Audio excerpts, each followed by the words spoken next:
que cuando se están haciendo las pujas, pues aquí hay dos que se están peleando y resulta que se están peleando por 1 euro. Y no, como nosotros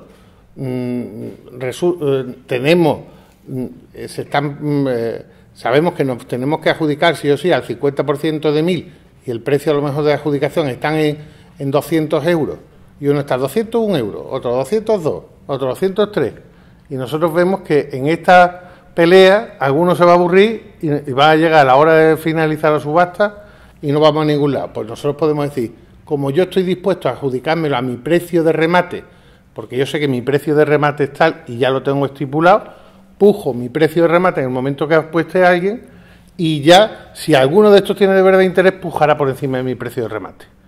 Luego subir hasta mi precio de remate, que es el precio del que yo estoy dispuesto a quedarme con el bien, sí o sí, si no me viene alguien y me lo mejora, eso es una buena táctica para saber si hay alguien por allí que esté dispuesto a dármelo. Y no perder la posibilidad de que a lo mejor, porque se han estado peleando, ninguno ha llegado a ofrecer la cantidad por encima de la que yo hubiese estado dispuesto a dar este remate.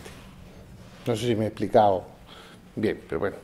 Aquí tenéis un ejemplo que lo podéis después. Voy un poco rápido, pero si queréis pararme o hacerme alguna pregunta y tal, me lo vais comentando. Pues vamos a ver qué consejos, según mi experiencia y según lo que yo he podido ver, pues podíamos darle a aquel ejecutante. Os digo que el ejecutante para mí, el abogado de un banco, el administrador concursal, cualquiera que tenga la necesidad de sacar un bien a subasta en un procedimiento.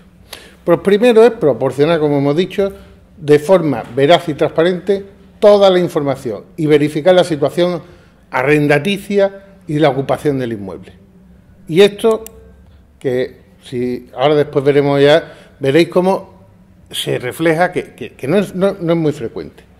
Intente que se identifique sea el tipo del bien. Ahora veréis en el portal de subasta que lo primero que te viene una palabra para localizar tu bien. Bueno, pues interesa que esa palabra defina lo que es vivienda, local comercial, garaje. ¿Por qué? Porque si no estamos perdiendo de esto. Estamos hablando de gente, que hay muchas personas, ahora mismo hay muchos postores que están en muchas partes de España viendo estos productos, pueden estar desechando. ¿Por qué? Porque simplemente porque tú has puesto lote 1, finca registral 16, ¿vale? Proporcione elementos de identificación para que la verificación de los datos sean lo más sencillas y baratas posible. Es muy importante que el que está sentado en la mesa de su ordenador conectado a Internet, a través de su mero ordenador, pueda verificar la mayoría de los datos posibles que tiene en Internet. Porque, como después veremos, el gran riesgo que tiene un comprador es que puede haber, aquí puede haber muchos sapos, es decir, aquí puede haber muchos problemas que nosotros tenemos que ir detectando, que no se ponen de manifiesto en los edictos, sino que tienes tú que averiguar pues, a través de las verificaciones catastrales, de las verificaciones de carga, de los registros y de las distintas posibilidades. Por eso, cuanto más demos, mejor. Si se les da un informe de valoración realista, pues si nos podemos permitir tener una tasación, mejor. Es que a veces hay que ver las tasaciones que presentan algunos como tasaciones obligatorias y muchas de estas son incluso judiciales, que te viene una hojita, yo no sé, yo no se las permitiría desde luego si fuese el que tiene que pagar esa tasación, que a mí me traiga una hoja y diga, no he podido visitar el bien y le doy una tasación del bien pues por método comparativo, cojo 3 bienes de mercado y conforme a la nota simple y ahí hago una tasación. Pues para eso no me gusta ninguna tasación, que la hago yo directamente en mi casa sentado. Por eso, que huya de las periciales insuficientes y las complete. Y muy interesante también no poner postura mínima, y así que siempre, cuanta más gente entre en la postura, más fácil es que las cosas se calienten. Y después las subastas se calientan por sí mismos. Es decir, esto es, todos los que participamos en subastas, por eso digo que es muy importante tener un límite tenemos un punto de adrenalina importante, que llega un momento a las 2 de la mañana que estás dispuesto allí, me dejo la camisa, me voy a apostar lo que sea, pero yo esto me lo llevo, ¿no?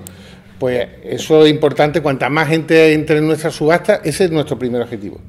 Y después que intente permitir el acceso al bien, es decir, cuanto más fácil le pongamos las cosas siempre al postor, pues mucho mejor. Vemos, a ver si aquí se puede, no sé si ahí se verá con claridad. Si veis, por ejemplo, lo que estaba diciendo. ¿Veis? Este es un ejemplo de lo que yo digo que se tiene que ver, que pone finca registral 44.970. En este caso sí pone vivienda, pero en otros casos no pone vivienda. Si nosotros vemos subasta judicial, esto es una búsqueda normal, donde nosotros estamos viendo ese día pues 40 subastas y a lo mejor tenemos 20 minutos para decidir si alguna la estudiamos más o la estudiamos menos. Y entonces nos encontramos con esta y no sabemos si es vivienda o no es vivienda. Pero si es vivienda nos puede interesar o si no, no.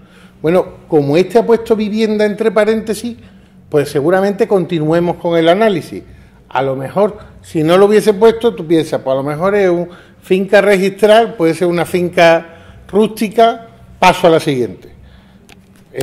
Son cosas interesantes. Bueno, este ejemplo que lo he puesto, después viene, este si queréis después lo tenéis en la presentación, lo leéis, pero da lugar a ver, perdón, esto cómo se echa para atrás, anterior.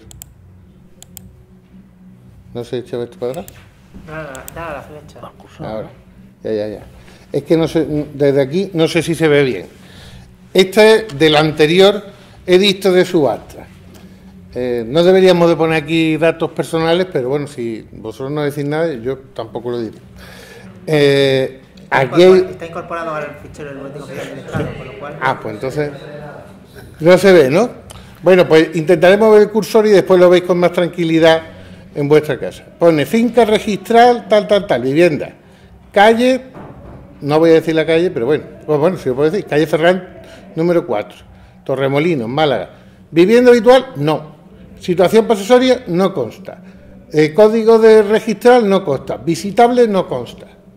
Pues señores, pues con esta, si yo tengo 5 oportunidades de seguir, tengo 5 que me pueden interesar y tengo 3 que tienen la información completa, pues esta va fuera, evidentemente, porque yo tengo aquí muchas cosas que no puedo comprobar por la información que me está proporcionando el edicto, y que seguramente si no me va a proporcionar el edicto es porque la información complementaria pues no aparece. Bueno, consejos para el ejecutante. Pues más vale pájaro en mano. Si calcule el precio del remate. Nosotros estamos pensando tanto en un acreedor que sea entidad financiera. Pasa que las entidades financieras hoy en día funcionan de otra forma porque todas tienen ya su propio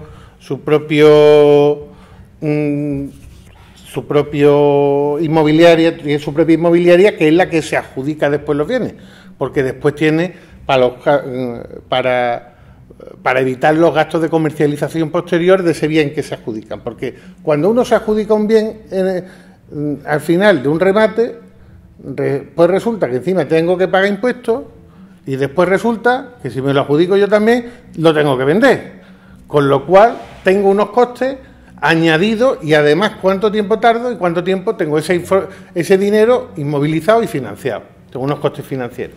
Luego al final tengo que determinar, mire usted, ¿qué me interesa a mí? ¿Dinero en mano o un precio superior en un remate? Pues evidentemente hay que ver cuál es el porcentaje que yo estoy dispuesto a obtener por ese remate y eso ¿cómo lo hacemos? Pues necesitamos conocer exactamente el valor de mercado del bien en el momento que lo estoy subastando, no hace 4 años, en el momento que yo hice la hipoteca y que yo tengo allí los bienes, sino en este momento como ejecutante. Y si yo, que soy el licitador, sé que mi casa ahora mismo, la propiedad que yo estoy subastando, aunque yo di 200.000 euros, en este momento vale 100.000, pues si viene alguien y me paga por un remate 70.000, pues yo creo que está en un margen razonable de no me complico la vida. Si tengo después que comercializar, costes de comercialización, si tengo que pagar impuestos impuestos, etcétera, etcétera, adjudicármelo. Si está ya por encima de esos 70, pues cuanto más cerca esté del valor que yo tengo, del valor que yo he tasado el bien actualmente, pues con más razón. Dime. En la subasta marcamos el precio. ¿Sale el precio? ¿El precio? Del bien. Sí. El precio sale en la subasta. A ver si veo una transparencia anterior.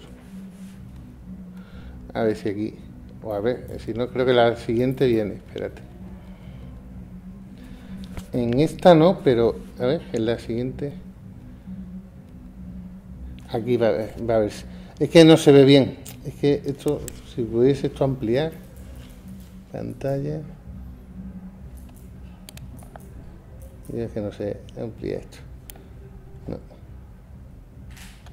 Aquí él pone el valor de subasta. El valor de subasta es el valor que se le da en el momento de la tasación, en el momento de la subasta. El valor que sale en subasta no tiene por qué coincidir con el valor de tasación actual.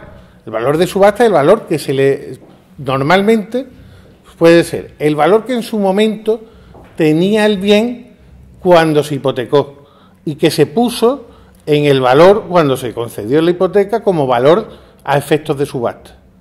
Y que el banco, pues como no se complica mucho, va a ejecutar bien y no quiere hacer una tasación más, gastarse ni un duro más y lo saca a ese precio y se acabó. Bueno, pues eso me parece a mí que es una mala política porque estamos hablando de que nos jugamos mucho dinero normalmente en una propiedad inmobiliaria como para no dedicarle un poquito de tiempo a esta ejecución. Bueno, pues una vez realizado, pues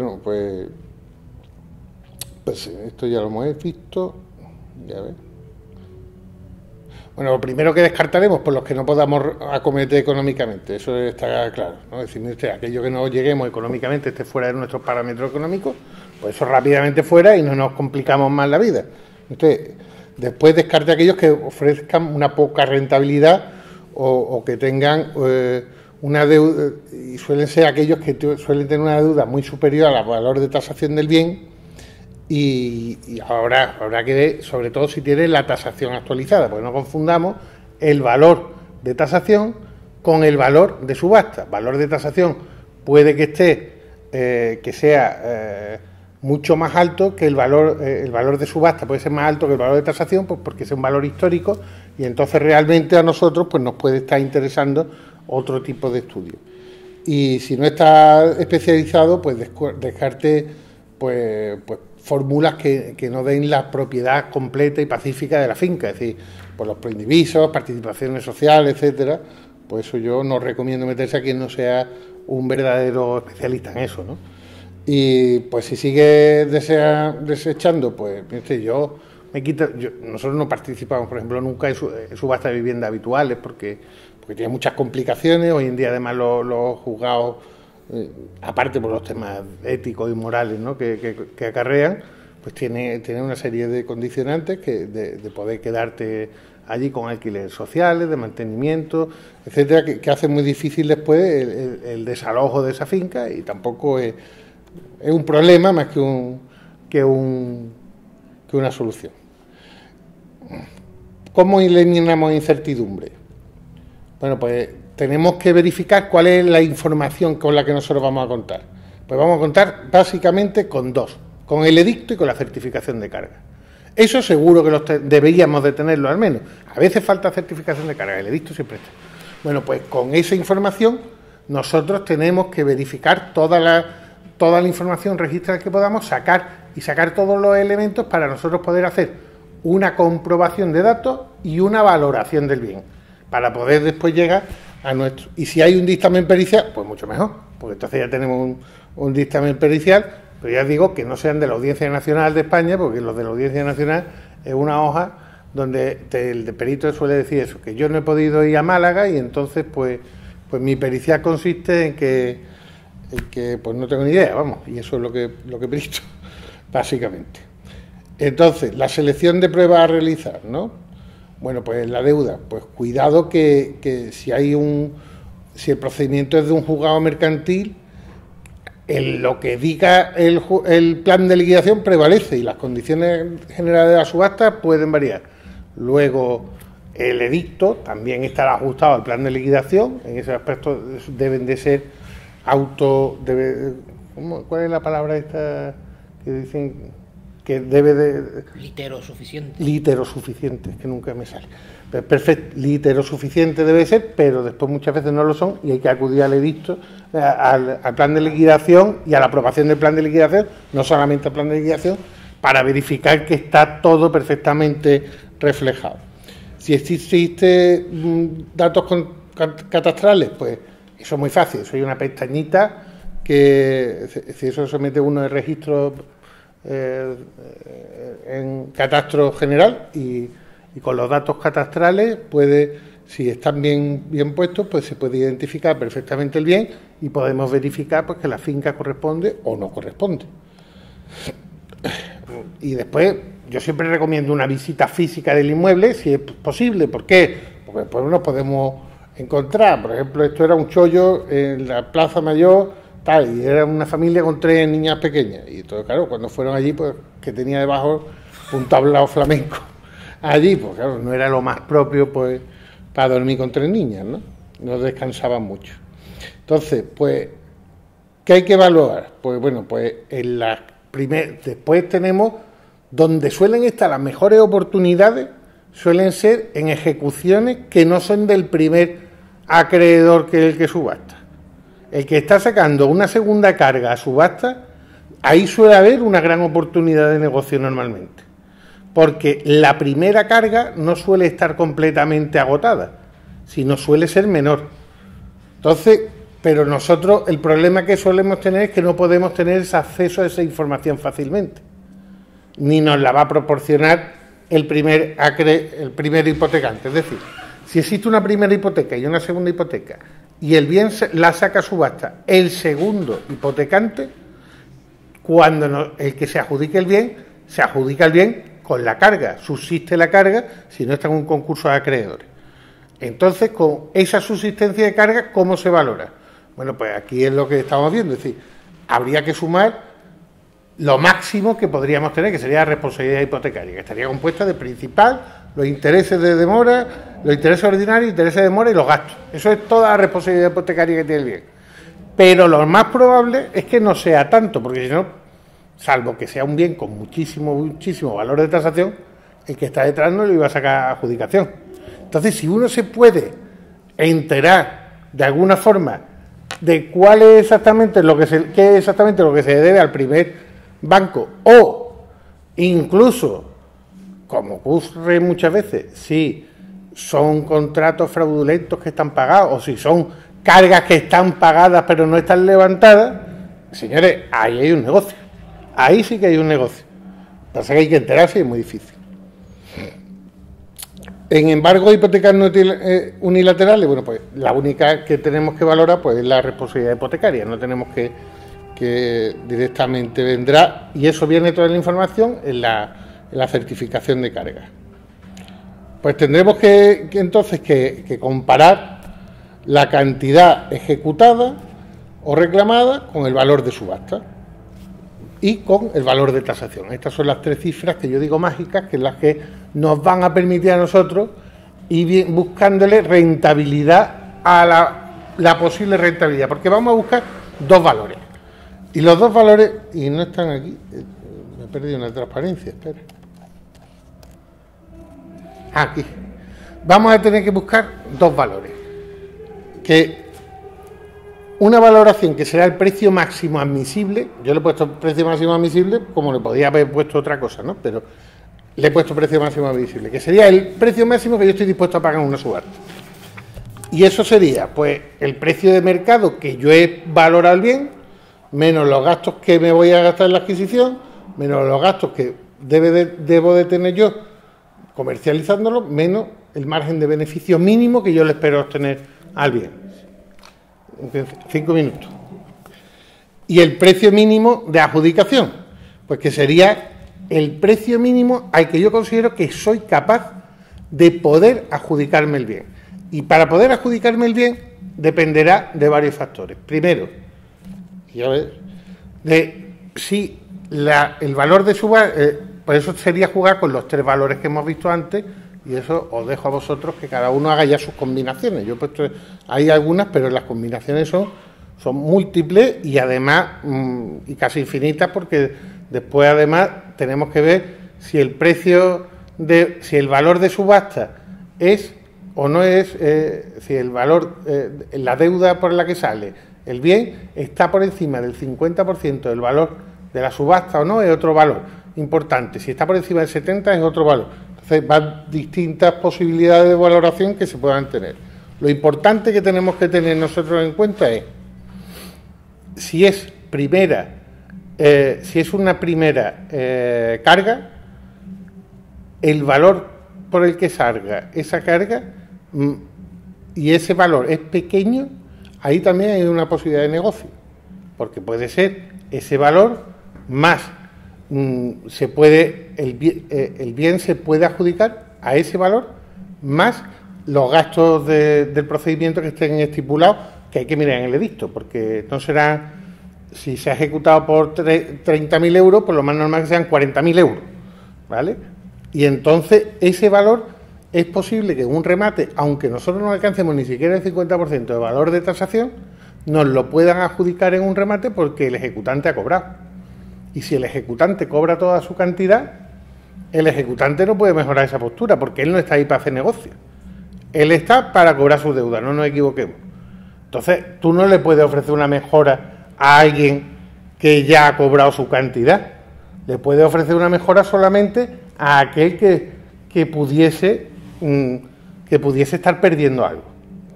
Y esa es una oportunidad. A partir de ahí, pues ese sería un precio mínimo de subasta que nosotros tendríamos siempre que tener en la cabeza, es decir, el valor por el cual se saca la adjudicación para poder adjudicarnos y en función de los distintos escenarios, hasta nuestro precio máximo, ver cuál sería el resultado. Y ahora vamos a ver cómo pujamos. Bueno, pues tenemos que decidir varias cosas. Primero, el momento de realizar la primera puja, el importe de la primera puja, el importe de la siguiente puja y el momento de la última puja. ¿Cómo vamos a ir? Pues la estrategia, pues podemos tener una estrategia pasiva, podemos quedarnos ahí y eso, ¿cómo es? Pues vamos a ir siguiendo a que haya alguien que sea el primero que puje y no realizaremos la puja hasta el último minuto, cuando faltan 5 minutos para que concluya la subasta. Y entonces hacemos una puja. Como sean otra hora, entonces viene otro que es más pasivo que tú y te sube 1 céntimo. Y después viene otro y te sube otro céntimo. Las subastas son totalmente de tocapelota. Y están toda la noche así. Entonces, esa es lo que ocurre. Lo que se trata es en subastas que hay mucho recorrido, hay mucha diferencia con el precio mínimo, con el precio mínimo de adquisición y el precio máximo, puede ser interesante para intentar llegar a un valor bajo de subasta. No te quieres pelear pronto con tu competidor para intentar que en el último momento subir hasta un precio que no haga agotar, que tú creas que le puedes vencer al otro y no te haga agotar tu capacidad de subida máxima. No sé si me estoy explicando. ¿Me estoy explicando o no? Yo veo la cara ahí de alguno regular. Vamos, yo lo que estoy diciendo es, yo subo 1 céntimo, tú subes otro céntimo. Yo espero 1 hora, hasta dentro de 1 hora. Como eso, la subasta puede durar, si alguien sube 1 céntimo la puja, durante 1 hora se prorroga la subasta. Y así hasta 24 horas, pero a las 24 horas acaba. Luego, que vuelve a subir, le vuelve a subir cuando cumple su hora otro céntimo. Intento que no se caliente, sino enfriar la subasta hasta que llegue el momento justo que se va a acabar la subasta. Y cuando faltan 2 minutos para la subasta, hago mi puja de verdad. Y en ese momento digo, pues esto que yo estaba dando 12.000, 36. Y lo hago en el último momento, y ese es el momento que yo puedo conseguir adjudicarme y ya me la estoy jugando nada más que con ese. Ahí después, si el otro, bueno, se depende de que el otro siga a tu ritmo, porque si el otro ya va a otro ritmo, pues tú tendrás que marcar el otro ritmo, ¿vale? Después hay una estrategia agresiva, que es aquel, y esa es para aquella que tu valor máximo y tu valor mínimo están muy cerca, o que tú tienes un encargo muy claro y tú dices, mire usted, Yo aquí lo que voy a hacer es intentar que no se me meta nadie, y es que 10 días antes voy a presentar aquí una oferta. Aquí hay un valor de tasación de este bien de 100.000. Pues yo voy a presentar una oferta de 80.000 y la presento 4 días antes. Y eso todos los profesionales, no me meto ahí. Y otras quitas, porque siempre hay la posibilidad de que un profesional se mete y se caliente, porque la gente se calienta. Entonces, más vale a lo mejor quedarte, te queda. Y entonces, pues la agresiva lo que hace es cercarnos al precio máximo, y si intentar, pues no. Y después puede ser una estrategia mixta, que la estrategia mixta pues sería pues empezar de forma agresiva, y como la noche es muy larga, pues a las 2 a las 3 de la mañana hace un subidón e intenta que, sobre todo si lo otro es algún profesional que tendrá un encargo, que lo que sea, no pueda hacer una consulta a las 3 de la mañana a su cliente, y intenta dejarlo con las patas colgando, y lo coges, o que lo cojas cansado y esté dormido. Y eso también pasa. Y nada más, muchas gracias.